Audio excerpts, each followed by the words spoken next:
रायगडा, किती सुंदर आहेस रे तू. तुझ्याकडं आलं की परत जावंसच वाटत नाही.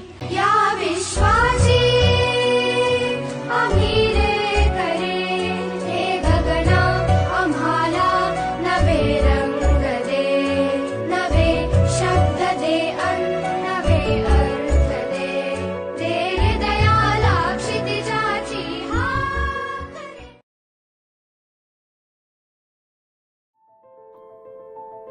काही तारका कॅलेंडरवर फक्त तारका म्हणून राहत नाहीत, त्या आठवणी बनतात.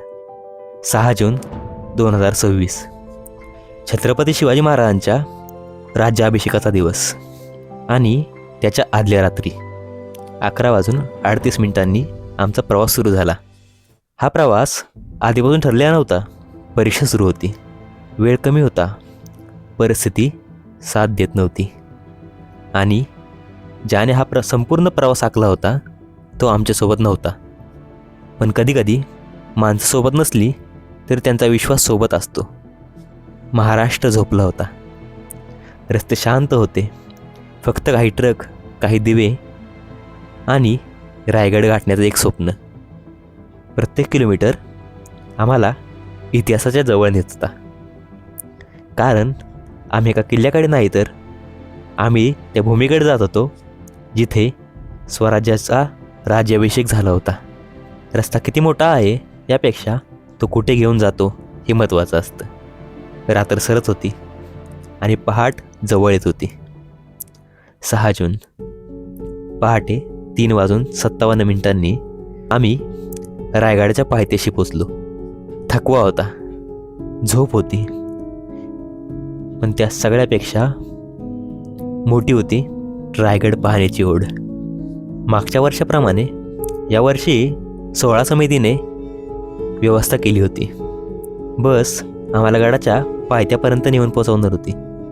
आजच्या काळात हजारो लोक गडावर येतात, पण 400 वर्षापूर्वी या वाटेने मावळे चालत होते. संदेश वाहून गेले जात होते. स्वराज्याची स्वप्न वाहून नेली जात होती. पहिली पायरी चढलो आणि एक वेगळीच भावना मनात आली. कारण रायगड हा फक्त किल्ला नाही, रायगड हा अनुभव आहे. छत्रपती शिवाजी महाराजांनी राजधानीसाठी अनेक किल्ले पाहिले, पण रायगड निवडला. कारण हा गड अभेद होता. समुद्रसपाटीपासून जवळपास 2700 फुटावरती. चहूबाजूने नैसर्गिक संरक्षण, शत्रूला जवळ येण्यास सुद्धा कठीण. म्हणूनच रायरीचा हा डोंगर रायगड झाला.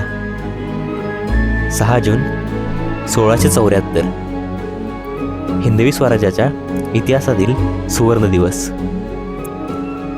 याच गडावर गागाभट्टांच्या उपस्थितीमध्ये शिवाजीराजे छत्रपती शिवाजी महाराज झाले.